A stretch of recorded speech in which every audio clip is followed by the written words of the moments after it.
friends. I'm back with chapter 17 of Charlotte's Web. Chapter 17 is called Uncle. When they pulled into the fairgrounds, they could hear music and see the Ferris wheel turning in the sky. They could smell the dust of the racetrack where the sprinkling cart had moistened it, and they could smell hamburgers frying and see balloons aloft.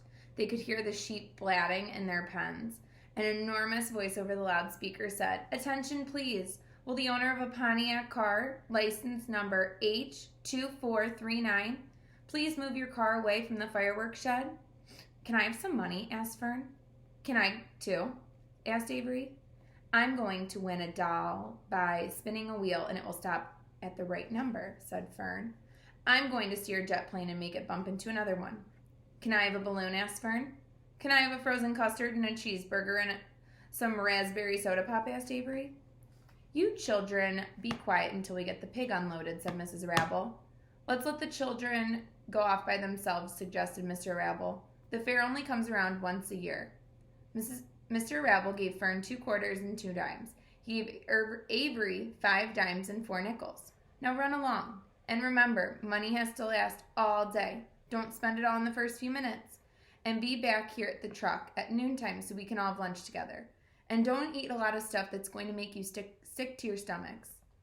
And if you go in those swings," said Mrs. Rabble, "you hang on tight. You hang on very tight, you hear me?" "And don't get lost," said Mrs. Zuckerman. "And don't get dirty. And don't get overheated," said their mother.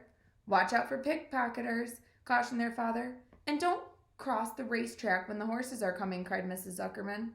The children grabbed each other by the hand and danced off in the direction of the merry-go-round toward the wonderful music and wonderful adventure and wonderful excitement into the wonderful midway where there would be no parents to guard them and guide them and where they could be happy and free to do as they pleased.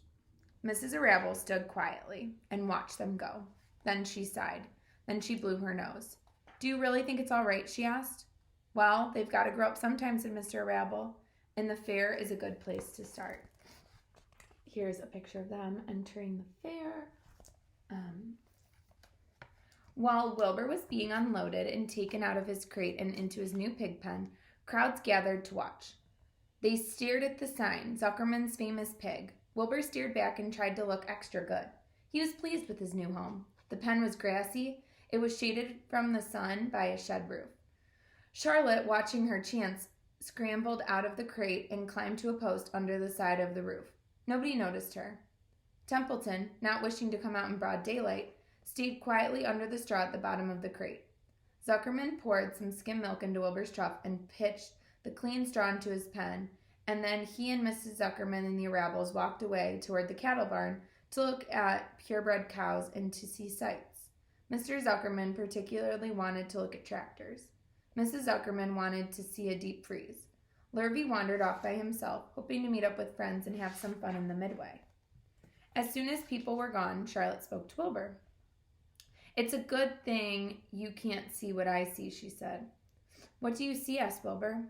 "There's a pig in the next pen, and he's enormous. I'm afraid he's much bigger than you are." "Maybe he's older than I am and has had more time to grow," suggested Wilbur. Tears began to come to his eyes. "I'll drop down and have a closer look," Charlotte said.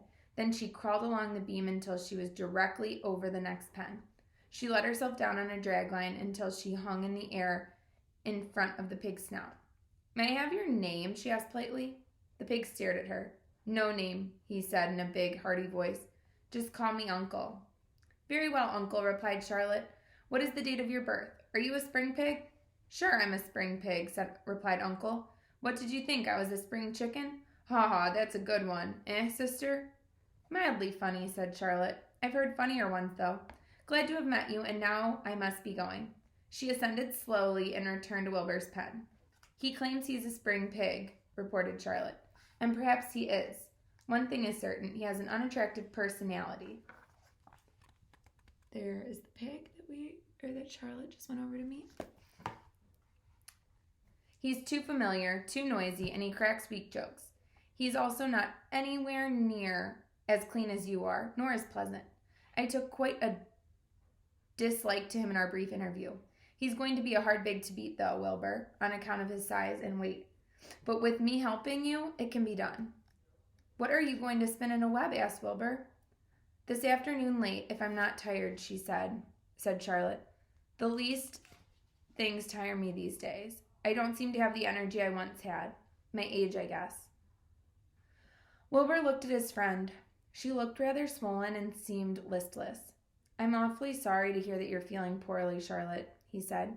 Perhaps if you spin a web and catch a couple of flies, you'll feel better. Perhaps, said Charlotte wearily. But I feel like the end of a long day. Clinging upside down to the ceiling, she settled for a nap, leaving Wilbur very much worried. All morning, people wandered past Wilbur's pen. Dozens and dozens of strangers stopped to stare at him and admire his silky white coat, his curly tail, his kind and radiant expression. Then they would move on to the next pen where the bigger pig lay. Wilbur heard several people make favorable remarks about Uncle's great size. He couldn't help overhearing those remarks, and he couldn't help worrying. And now with Charlotte not feeling well, he thought, oh dear. All morning, Templeton slept quietly under the straw. The day grew fiercely hot. At noon, the Zuckermans and the Arabels returned to the pig pen. Then a few minutes later, Fern and Avery showed up. Fern had a monkey doll in her arms and was eating Cracker Jack. Avery had a balloon tied to his ear and was chewing a candied apple. The children were hot and dirty. Isn't it hot? Said Mrs. Zuckerman. It's terribly hot, said Mrs. Arabel, fanning herself with an advertisement of a deep freeze. One by one, they climbed into the truck and opened lunch boxes. The sun beat down on everything. Nobody seemed hungry. When are the judges going to decide about Wilbur? Said Mrs. Zuckerman. Not until tomorrow, said Mr. Zuckerman. Lurvy appeared carrying an Indian blanket that he had won. Oh, that's just what we need, said Avery. A blanket. Of course it is, replied Lurvy, and he spread the blanket across the sideboards of the truck so that it was like a little tent. The children sat in the shade under the blanket and felt better. After lunch, they stretched out and fell asleep. That was the end of our chapter 17. That was called Uncle, and I will be back for chapter 18. Have a great day.